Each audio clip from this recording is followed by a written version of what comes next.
top 10 got selected to a next round, and then that was done in front of an audience to give us a feel for what the audience was like.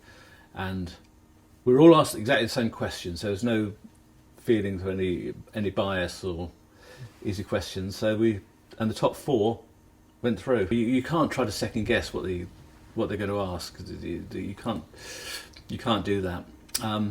No, there was no rehearsing at all. Steve Cooter from Brighton, Sussex, reading Interdisciplinary Human Studies. I think it helped that we all got on very well. I was the only undergraduate. In fact, I was the only person not doing computer science. All the other 3 members were postgrads in computer science. But we got on very well together. And I think that we had a team dynamic that helped us, and particularly when it came to egging each other on and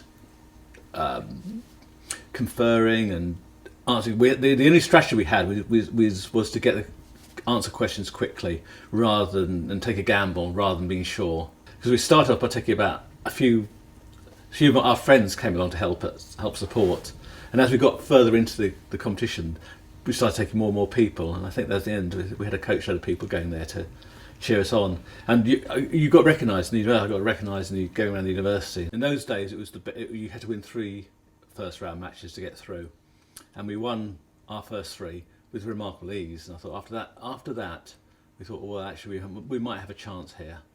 And so yeah, we went, and then we went to the quarterfinal and the semi-final. Then there was a gap because there was the ITV strike. So there was about something like a 6-month gap between us finishing the semi-final and appearing in the final. The university authorities loved us being on University Challenge. Like I said, we'd not done it before. We'd not been that far before, and when we won, they changed the actual stamp on the university so that the frank mail went out. We had Bradford, a challenging university.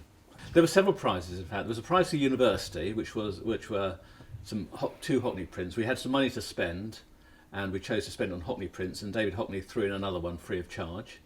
And we personally always got a prize as well. We all personally got a signed copy of David Hockney's book and a nice memento pen. Right, this is the way to my old seminar rooms. I did Interdisciplinary Human Studies, IHS for short, which was at the base of the old Richmond building, sharing a department with Peace Studies. Basically, IHS was philosophy with a few other added subjects. Psychology, sociology, literature. I concentrated pretty much purely on philosophy rather than anything else. In fact, my dissertation was on philosophy and maths. I love being here. I come from Brighton, so I couldn't be further south. But all the universities I put down to go to were the north of England, because I wanted to experience what it's like being in the north of England. And I loved being in Bradford. I came up in January. It was a bit of a culture shock, because I came up for my interview in January, and I was wearing almost summer clothes, because it had been bright and sunny down in Brighton, and I came up and it was snow on the ground. It was below 0. That was a real culture shock. But I was introduced to the cult of the curry when I was up here, and I think that's what sold me. But I loved my time in Bradford. I wanted to stay, but I couldn't get a job up here, and I had to move back down south. I watched University Challenge avidly. It's one of my don't miss programmes.